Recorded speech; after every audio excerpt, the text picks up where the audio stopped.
তো গাইস, বাংলাদেশ বনাম India test match কিন্তু অলরেডি শুরু হয়ে গেছে। দুই দলই ফাইট করতেছে ম্যাচটি জেতার জন্য। বাংলাদেশ বনাম ইন্ডিয়া এই টেস্ট ম্যাচটিতে যেসব প্লেয়াররা খেলতেছে তাদের রানের তালিকা যদি করা হয়, সর্বপ্রথম নাম আসবে বিরাট কোহলির। টেস্ট ম্যাচে তিনি রান করেছেন ৮,৮৪৮।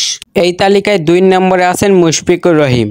টেস্টে তার রান হলো ৫,৮৯২। তিনি বাংলাদেশের একজন নির্ভরযোগ্য ব্যাটসম্যান। এই তালিকার ৩ নম্বরে আছেন সাকিব আল হাসান। টেস্টে তার রান হলো ৪,৫৪৩ রান। তিনি বাংলাদেশের একজন দুর্দান্ত প্লেয়ার। তিনি বাংলাদেশের একজন অলরাউন্ডার এবং ভালো মানের খেলোয়াড়। তার নামে নতুন করে কিছু বলার নেই। এই তালিকার ৪ নম্বরে আছেন মুমিনুল হক। টেস্টে তার রান হলো ৪,১৪৩। তিনি দুর্দান্ত একটা প্লেয়ার। বাংলাদেশের অনেকদিন ধরেই তিনি খেলে আসছেন। এই তালিকায় আছেন ৫ নম্বরে রোহিত শর্মা। টেস্টে তার রান হলো ৪,১৩৭।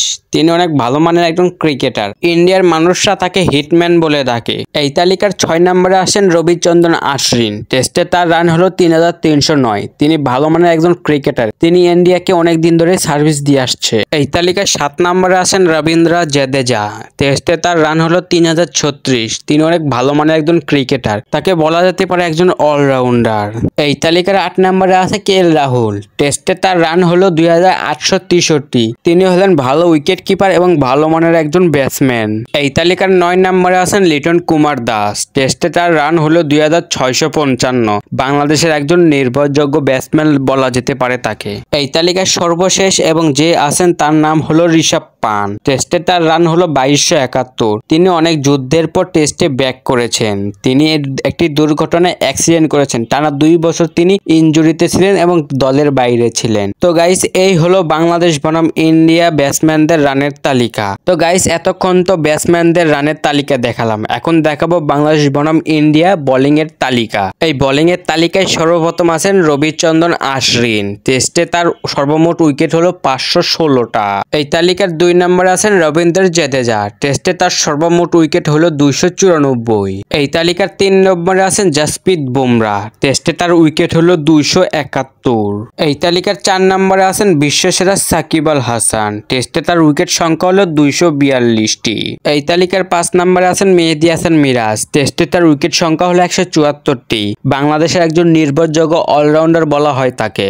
এই তালিকার ৬ নম্বরে আছেন মোহাম্মদ সিরাজ। টেস্টে তার উইকেট সংখ্যা হলো ৭৪টি। তিনি খুব অল্প সময়ের মধ্যে এগিয়ে যাচ্ছেন টেস্টে। এই তালিকায় ৭ নম্বর এবং সর্বশেষ যে আছেন সে হলো তাসকিন আহমেদ। টেস্টে তার উইকেট সংখ্যা হলো মাত্র ৩৪টি। খুব অল্প সময়ে তিনি খেলেছেন টেস্টে এবং অল্প কয়েকটি উইকেট অর্জন করতে পেরেছেন। সো গাইস, আপনাদের কাছে এই ইনফরমেশনগুলো কেমন লাগলো কমেন্টে জানাই দেন। ভিডিওটা ভালো লাগলে লাইক দিবেন। চ্যানেল নতুন হয়ে থাকলে সাবস্ক্রাইব করবেন। সো গাইস, আজকে এই পর্যন্তই। Good bye. 5 में 10 चाहिए। ये शॉट अच्छा है, ये कवर्स की तरफ है, मिल जाएगा चौका। हार्दिक पांड्या की तरफ गए हैं कप्तान। 4 गेंदों में चाहिए मात्र 6 रन। ये क्या शॉट मारने का प्रयास। ओ हो, एक और चौका। अब मैच पूरी तरह से बांग्लादेश की तरफ, लेकिन ये गेंद कहां गई। ये गेंद अपने सीधा हाथ में मार बैठे हैं। 2 रन चाहिए अभी भी। गेंदें बची हैं 2 गेंदें 2 रन। ये फुल टॉस गेंद है, लेकिन ये भी दूर गई नहीं और पकड़ लिया catch. Is there a twist in the tale. शुभगता होम आ गए धोनी। India's home. अनबिलीवेबल, अद्भुत, अविश्वसनीय, अप्रतिम। इनसे तेज कोई नहीं, चाहे हाथ हो या